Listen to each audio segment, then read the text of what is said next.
সকাল সকাল জগিং থেকে ফেরার পথে আচমকা নিজের সামনে অরিনকে দেখে চমকে ওঠে তুফাইল। অরিন সৌজন্যমূলক হাসি ঝুলিয়ে রেখেছে মুখশ্রীতে। আশেপাশে এক নজর দেখে নেয় তুফাইল। কেউ নেই। এত সকালে এই ঠান্ডায় থাকবেই বা কে? কিন্তু আশ্চর্য, এই মেয়ে এখানে কি করছে? তুমি? অরিন বেশ ফুরফুরে মেজাজে বলো, ইয়েস, আমি। কেন? আমাকে আশা করেননি তাই না?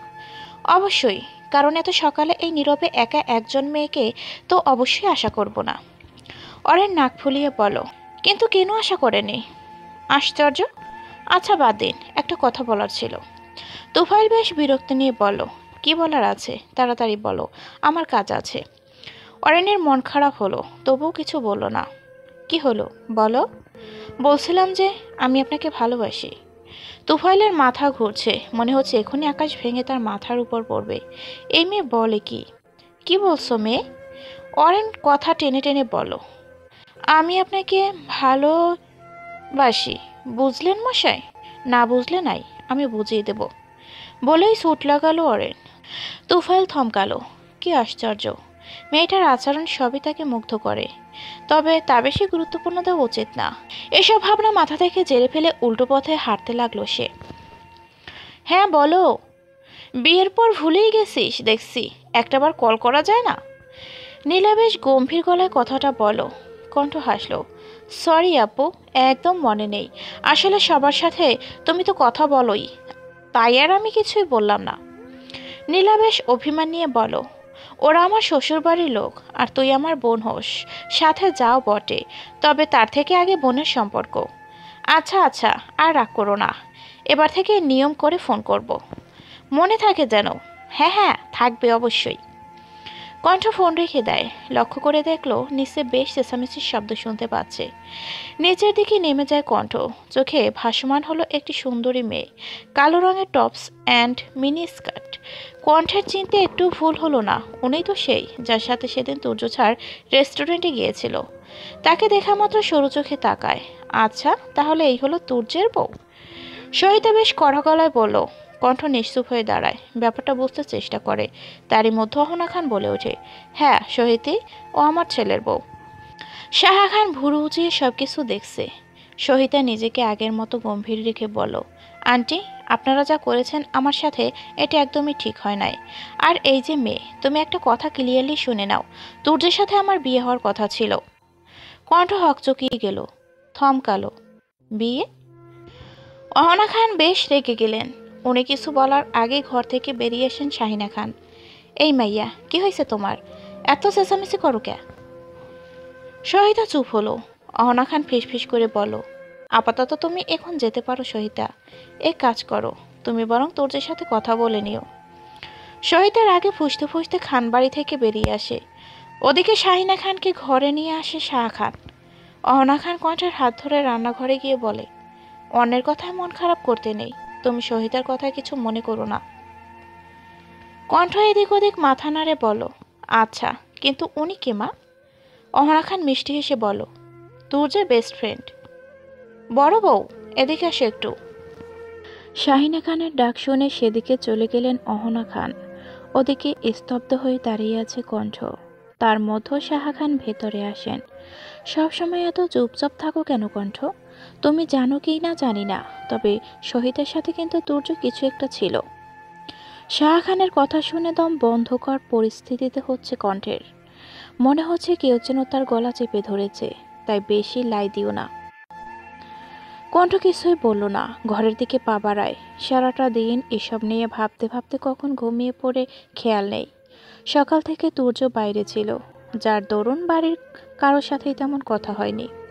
রাতে বাড়ি ফিরে শুনতে পেল কণ্ঠ সকাল থেকে কিছু খায়নি। বেশ চিন্তিত হয় তুর্য।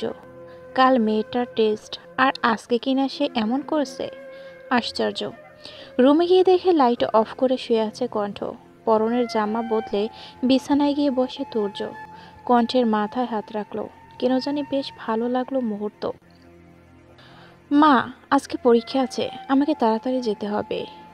রিয়া তড়িতে তৈরি হয়ে কলেজে যাওয়ার জন্য বের হচ্ছিল। এরই মধ্যে আনিকা আহমেদ এসে কর্কশ কণ্ঠে বলে উঠলেন, খেয়ে যা। উফ মা, বোঝার চেষ্টা করো, আমার পরীক্ষা মানে টেস্ট, এখন সময় নেই। হাতে যে কটা বই ছিল তার ব্যাগে ঢুকাতে লাগলো রিয়া। তনয়া আহমেদ অধরে মিষ্টি হাসি টেনে হাতে প্লেট নিয়ে আসে। এত কথা না বলে মেয়েটাকে তো মুখে খাবার তুলে দিলেই হয়। আনিকা আহমেদ লজ্জিত হয়। এই আপার কাছে এখনো কত কিছু শেখার বাকি আছে তার, বলার মতো না। তনয়া আহমেদ রুটির টুকরোটো নিয়ে মুখে পুরে দেয় রিয়ার। আনিকা আহমেদ হেসেই রান্নাঘরে চলে গেল। কলেজ ক্যাম্পাসে বসে চিরকুট তৈরি করতে ব্যস্ত সান তারিফ। ওদিকে সোহা, তাহিয়া, রিয়া যতটা সম্ভব পড়ছে। এরই মধ্যে কলেজে আসে কণ্ঠ। মুখে তার থমথমে ভাব। কণ্ঠকে দেখা মাত্র কাছে ডাকে রিয়া। এগিয়ে যায় কণ্ঠ। একটা সিটে বসে পড়ে। হঠাৎ কণ্ঠকে এত চুপচাপ দেখে তারিফ মজা করে বলো, কি রে কণ্ঠ, মুখটা এমন আমের আটের মতো চুপসে আছে ক্যা? জামাই কি চুম্মা দেয় নাই আজ? সবাই তারিফের কথায় হু হু করে হেসে উঠল, কিন্তু তাতে কণ্ঠের ভাবান্তর নেই। সে নিজের মতো করে ভাবছে। হঠাৎ ব্যাগ থেকে বই বের করে পড়তে শুরু করে। মিনিট পাঁচেক পর কলেজে তুর্য প্রবেশ করে। ওকে দেখা মাত্র কেন জানি কণ্ঠের বেশ রাগ হয়। অপরদিকে তুর্য বেশ রেগে আছে। সকাল সকাল একা একা কলেজে চলে এসেছে। প্রতিদিন তো তার সাথেই আসে, তাহলে আজ কি হলো? তুর্যকে আসতে দেখে উঠে পড়ে কণ্ঠ। উল্টো দিকে হাঁটতে লাগলো। সোজা ক্লাসে চলে গেল। তাতে কিছু বলল না তুর্য। সে অফিস রুমে চলে গেল। ওদিকটা সব পরখ করতে ব্যস্ত বন্ধুমহল। রিয়া বলো, গাইস, আমার মনে হয় দুলা ভাইয়ের কণ্ঠের মতো কিছু হয়েছে। সান ভুরু উঁচিয়ে বলো, হয়েছে তো বটেই, তবে এখন এসব ভাবার সময় নেই। চল ক্লাসে যাই, পরীক্ষা শেষে দেখি কি হলো। সবাই উঠে ক্লাসের দিকে রওনা দেয়। পরীক্ষা শুরু হয় কিছুক্ষণের মধ্যেই। তার উপর হঠাৎ জুতার নিচ থেকে চিরকুট বের করতে শুরু করে তারিফ আর সান। ওদিকে বাকিদের গলা শুকিয়ে গেছে, যদি ধরে ফেলে। সান চোখের ইশারায় দু তিনটে চিরকুট সোহা, তাহিয়া, রিয়াকে দেয়। কণ্ঠকে দিতে চাইলে সে মানা করে দেয়। পরীক্ষার হল পরিদর্শকে আসেন। হঠাৎ করে উনি আসাতে ঘাবড়ে গেলেন তারিফ। তড়িতে সব চিরকুট সরিয়ে দেওয়ার চেষ্টা করে। হঠাৎ হল পরিদর্শকের চোখে পড়ে যায় বিষয়টি। Hey you, stand up. Principal sir এর রুমে এক কোণে দাঁড়িয়ে নৈশব্দ চোখে পানি ফেলছে কণ্ঠ। সত্যি আজকের দিনের জন্য সে একদম প্রস্তুত ছিল না। সে তো কিছুই করেনি। ওদিকে বাকি সান, তারিফ, সোহা, তাহিয়া, রিয়া নিজেদের কর্মের জন্য আফসোস করছে। যদি চিরকুট বানাতে সময় নষ্ট না করে পড়তো, তাহলে হয়তো আজ এমন একটা পরিস্থিতিতে পড়তে হতো না কাউকে। প্রিন্সিপাল তুর্যের দিকে তাকিয়ে গম্ভীর কণ্ঠে বলো, এসব কি হচ্ছে তুর্য? শেষমেশ কপি তোমার স্ত্রী এমন করতে পারলো, যেখানে তুমি একজন প্রফেসর? তুর্য থমথমে মুখে এক দৃষ্টিতে তাকিয়ে আছে কণ্ঠের দিকে। ওদিকে কণ্ঠ নিশ্চুপ। প্রিন্সিপাল শুকনো শ্বাস ফেলে ফের বলেন, বাকিদের অভিভাবকরা এক্ষুনি চলে আসবে, কিন্তু তুমি যেহেতু এই কলেজের অধ্যক্ষ, তাই তোমাকে জানানো বেশি প্রয়োজন। আমি ওদেরকে একটা শাস্তি দেওয়ার কথা ভেবেছি। তুর্য পূর্ণ দৃষ্টিতে প্রিন্সিপালের দিকে, অতঃপর গম্ভীর কণ্ঠে আওড়ায়, অবশ্যই স্যার, বিকজ এটা খুব সিরিয়াস ম্যাটার। একজন যেহেতু ভুল করেছে, সেক্ষেত্রে তাকে অবশ্যই শাস্তি দেওয়া উচিত। কণ্ঠ মুখ তুলে তাকায় তুর্যের দিকে। সে ভয় পাচ্ছে না, কিন্তু ভেতরে ভেতরে অনুতপ্ত। ওদেরকে 2 মাসের জন্য কলেজ থেকে রাস্টিকেট করা হচ্ছে। শুকনো শ্বাস ফেলে কণ্ঠ। তুর্য হনহনিয়ে বেরিয়ে যায়। কণ্ঠ পিছু পিছু বেরিয়ে আসে। তুর্যের হাত জাপটে ধরে বলে, স্যার প্লিজ বিশ্বাস করুন, আমি সব কিচ্ছু করিনি। কলেজ এটা, এখানে কোনো সিন ক্রিয়েট করতে চাই না। কণ্ঠ ছলছল চোখে তাকায় তুর্যের দিকে। প্লিজ, আমি সত্যি বলছি, ওরা বলেছিল, কিন্তু আমি এসবে ছিলাম না। তুর্য গাড়িতে উঠে বসে। আর কিছু বলার সুযোগ হয়ে ওঠেনি কণ্ঠের। তার আগেই হনহনিয়ে গাড়ি নিয়ে চলে গেল সে। কণ্ঠ হাতের পিছন দিক দিয়ে মুখ মুছে নেয়। কণ্ঠ নিজেকে সামলা। রিয়াকে দেখা মাত্র গরম হয়ে ওঠে কণ্ঠ। চলে যা, আজকে তোদের জন্য এসব হলো। তোরা যদি অমন কিছু না করতি তাহলে আজ এসব হতোই না। কণ্ঠ হনহনিয়ে কলেজ থেকে বেরিয়ে গেল। সবাই মাথা নুয়ে নেই, সত্যি ভুল করলো।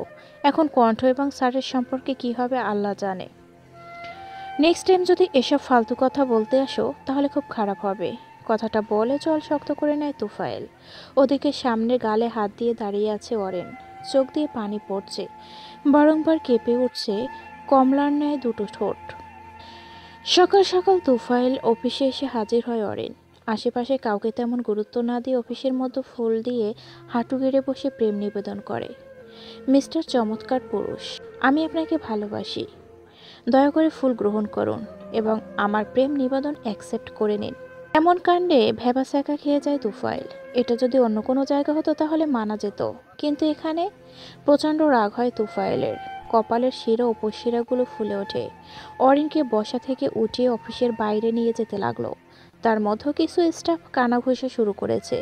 বাইরে আসা মাত্র সজোরে থাপ্পড় পড়ে অরিনের ডান গালে। পুরুষালী হাতে এমনতার আঘাতে কিঞ্চিত ভয় পায় অরিন। তোমার কি মনে হচ্ছে এসব করলে তুমি আমাকে পাবে? আশ্চর্য, কেউ হঠাৎ প্রেমে পড়তে পারে, তা তোমাকে না দেখলে জানতে পারতাম না। এই যে তুমি যে কাজগুলো করছো তা মোটেও ভদ্রতার খাতিরে পড়ে না। আজকে যা করলে তা এক পর্যায়ে অসভ্যতা। অরেন নৈশব্দে দাঁড়িয়ে আছে মাথা নিচু করে। তার কোনো ভাবান্তর নেই তাতে, যেন রাগের পরিমাণ তীব্র হচ্ছে তুফাইলের। আমি তোমাকে অন করছি, নেক্সট টাইম এসব কিছু করলে খুব খারাপ হবে। আমার অফিসে কখনো আসবে না। কথাটা বলে পিছনে ঘুরে তুফাইল। মাত্র যাওয়ার জন্য ডান পা বাড়াতে বলে ওঠে, অফিস আসবো না ঠিক আছে, তবে কি আপনার বাড়িতে চলে আসবো? কপালে ভাঁজ পড়ে তুফাইলের। এ মেয়ে কি বলে? What nonsense! অরেন ফট করে চোখ মুছে বলে, আপনি তো বলেন অফিসে না আসতে, তাই ভাবলাম আপনার বাড়িতে চলে যাই।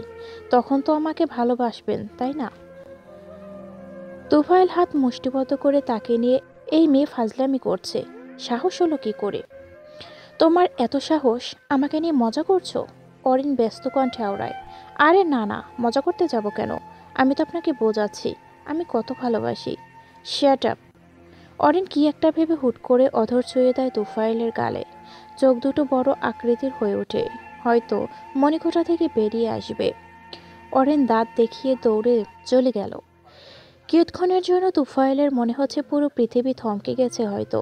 আশ্চর্য ব্যাপার হলো, তুফাইল অনুভব করতে পারছে তার হৃদয়ে এই স্পর্শ কোথাও একটা আটকে গেছে। হৃদয়ের স্পন্দন দ্রুত গতিতে বেড়ে গেছে। না মা, আমরা কিছু করিনি। হঠাৎ কারণে অকারণে আমাদের দোষ দেওয়া হচ্ছে। রিয়া সাফাই দিতে চেয়েছে, অক্ষম হলো। আনিকা আহমেদ রাগান্বিতভাবে ওর দিকে তাকিয়ে আছে। সকাল সকাল কলেজে গিয়ে নিজের মেয়ের সম্পর্কে তো বাজে খবর পাবে ভাবেনি উনি। ওদিকে শাহাদ আহমেদ এখনো কিছু জানে না, জানলে কি হবে তাও বুঝতে বাকি নেই ওনার। আহা আনিকা, ছেড়ে দে, বাচ্চা তো, ভুল হয়ে গেছে। না আপা, ও দিন দিন খারাপ হচ্ছে, বোঝানোই যাচ্ছে না একদম। তনয় আহমেদ শুকনো শ্বাস ফেলে। রিয়া নীরবে চোখের জল ফেলে। রাতের দিকে গা কাঁপিয়ে জ্বর এসেছে কণ্ঠের। জ্বর থেকে শরীর জুড়ে ছড়িয়ে পড়েছে গুটি বসন্ত।